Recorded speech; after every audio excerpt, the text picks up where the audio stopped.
Saprete ormai della mia passione per le tastiere, perché sono quei dispositivi che si possono personalizzare, rendere unici, su misura, e proprio per questo oggi creerò dei keycaps con la resina.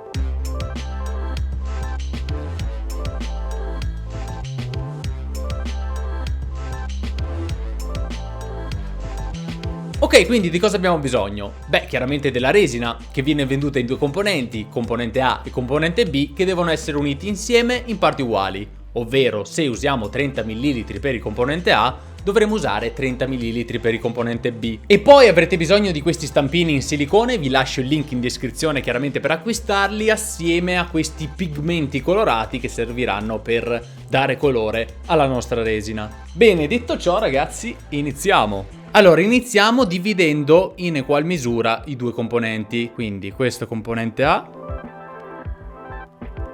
e stessa cosa faremo per il componente B. E adesso cosa facciamo? Versiamo assieme i due componenti.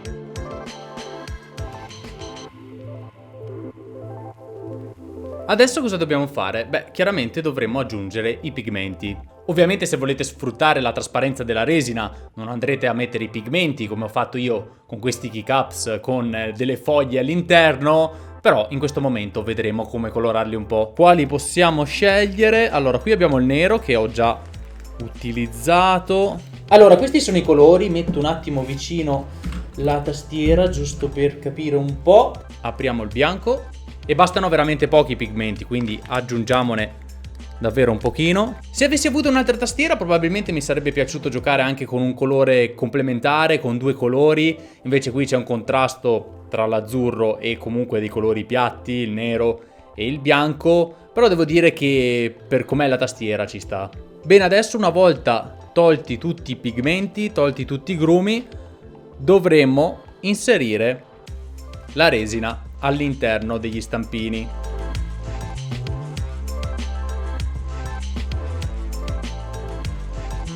Ok, questa è la parte più difficile, adesso dovremo inserire la resina qui all'interno. Dobbiamo assolutamente aiutarci con uno stuzzicadente o un qualcosa che possa mandare la resina all'interno. L'importante è usare un qualcosa che tolga l'aria.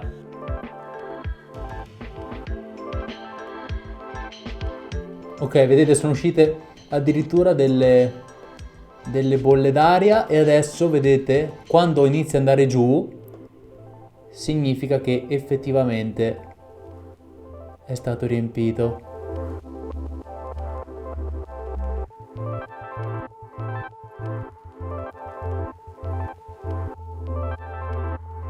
Bene ragazzi, adesso con questa resina dovremo attendere 24 ore.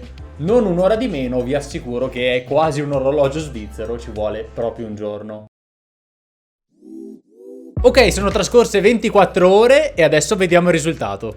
Ok, carino, ma su qualcuno c'è un forellino, ad esempio questo. In un angolo c'è un forellino e aveva delle texture un po' particolari, credo che siano bolle d'aria. Adesso con le forbici o un taglierino separiamo i vari keycaps.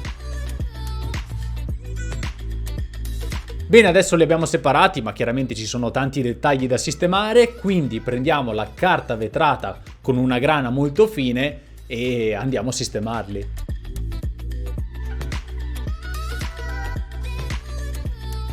Ok, eccoci qui con i nostri keycaps ed è arrivato il momento di sostituirli. L'idea in futuro è di fare tutta la tastiera con i tasti in resina. Perché? Perché sono nettamente più robusti e anche leggermente più pesanti. È vero, il prezzo e lo sforzo sono sostenuti, ma vi assicuro che la soddisfazione è maggiore. Quindi, visto che al momento ho pochi tasti, ho preso questa Gamakai K61 e andrò ad aggiungere dei tasti color Piz, in particolare i WASD. Quindi ci armiamo di estrattore e vediamo se tutto quanto funziona. Tra l'altro qui ci sono gli switch Gateron Blue che si adattano perfettamente alla colorazione scelta. Questo è il risultato. Sono incredibilmente lisci, un po' più pesanti e devo dire che si sente. Andrebbero leggermente limati ancora perché come vedete di profilo sono leggermente alti. Ma sapete cosa? Voglio provarla così perché secondo me nel gaming riesce a darmi un leggero riferimento che forse potrebbe fare la differenza. Vedrò, in caso basta limarli e si risolve il problema. L'ultimo consiglio che vi voglio dare è di non scegliere questi pigmenti se volete ottenere quell'effetto marmoreo, dove i colori restano distaccati. Questi pigmenti vanno bene per dare colore alla resina, altrimenti, come ho fatto in questi tasti neri, di aggiungere solamente il colore senza mescolarlo. Quindi ragazzi, come al solito, lasciate un like se il video vi è piaciuto, iscrivetevi al canale e noi ci vediamo al prossimo video.